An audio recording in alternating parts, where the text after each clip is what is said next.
Good afternoon. Up next, we have a franchisee whose rise from humble beginnings has always been a source of pride, even for her townmates in Batangas. Together with her husband, they put up a business conglomerate that has been providing Batangueños the highest quality of products that would improve their lives. With her multiple franchises, she has been a consistent recipient of PFA's Franchisee of the Year award. Ladies and gentlemen, this hard-working lady joins us for this session as a franchisee of Max's Restaurant. Please say hello to Miss Feli Ogo. Hi, Miss Feli. Good afternoon. We do have another lady joining us, of course, and Miss Feli here is a franchisee, as you mentioned. We've got 2 franchisors and 1 lady franchisee. Another lady franchisee joining the fray. She's another businesswoman who grew up in Manila, but decided to raise a family in Visayas. She took up BS Legal Management from Ateneo de Manila, right after which she managed a food franchise for 10 years. Together with her husband, they started to raise a family in Bacolod in 2005, and in the process, obtaining several franchises of the generics pharmacy starting in 2009. With her entrepreneurial skills, the franchise grew to 13 branches all over Bacolod and Negros Occidental. Ladies and gentlemen, give it up for one of the franchisees of the generics pharmacy, Miss Maria Teresa Campos, or Miss Tweet. Hi, Miss Tweet. Please join us. All right. Good afternoon to you, Sir Glenn, Sir Jerome, Miss Feli, and Miss Tweet. How to get the ball rolling today? I started with the introduction of the franchisors. So I want to ask Sir Jerome and, of course, Sir Glenn, how has 2013 been for your brands and businesses, Sea Oil, Mr. Donut, as from the franchisor side? Many applicants still, how's 2013 been for both of you?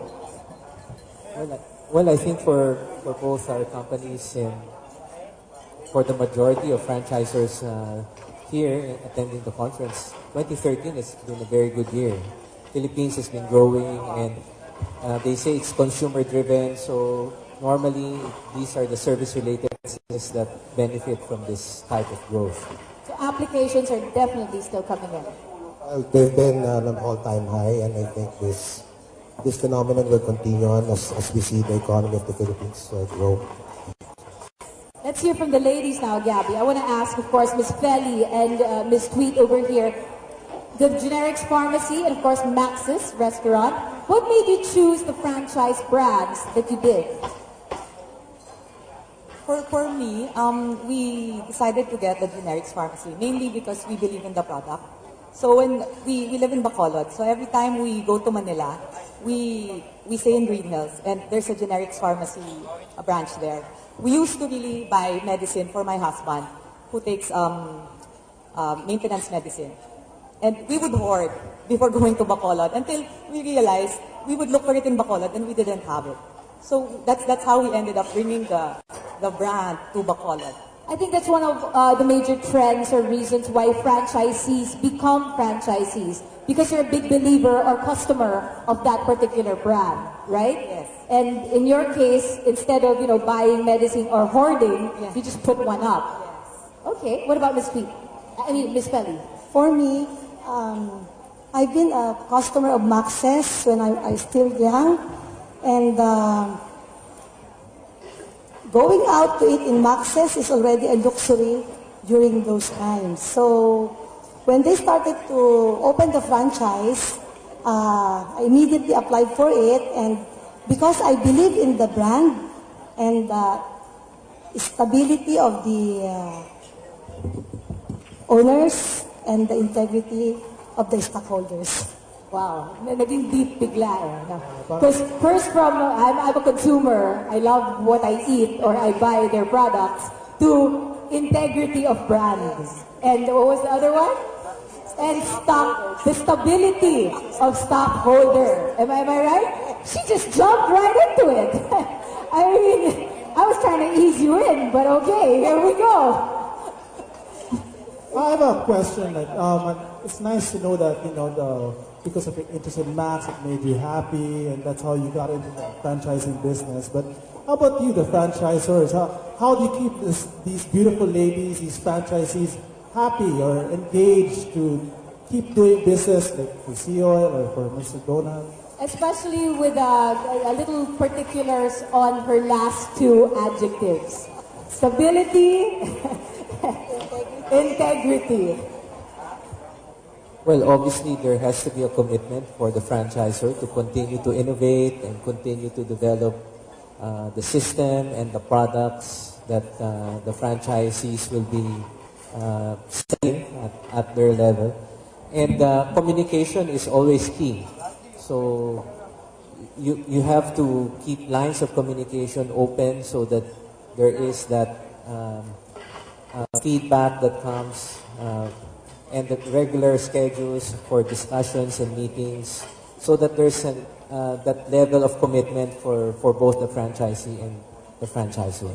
I want to get back to that. But Sir Jerome, would you like to add? Yeah, I think on the question on how you keep the franchisees engaged, I believe that from the get-go, the franchisees are actually engaged and have that intention of being engaged just the moment they sign up for a franchise, whether the reason is because she was a consumer hoarding medicine or whether because she grew up with the brand, whatever the reason may be, the franchisees are always engaged from the get-go. However, you start seeing this interest weighing down As years go by. Because of certain reasons, no? And one of the possible reasons that we can cite for this interest waning down is because of frustration due to some expectations not being met. No? So in keeping them engaged, I feel that this is a several step process. No? First of which is to ensure that the expectations are very, very clear from the beginning as to what are the roles of the franchisor and the duties of the franchisee to the brand. No? And second step would have to be in crafting the strategies to ensure the delivery of those expectations. It needs to be done together with the franchisee, especially if it concerns them. Third would be a regular review and rectification if needed of those strategies that you guys agreed upon that you will do and the deliverables that you guys agreed upon. No?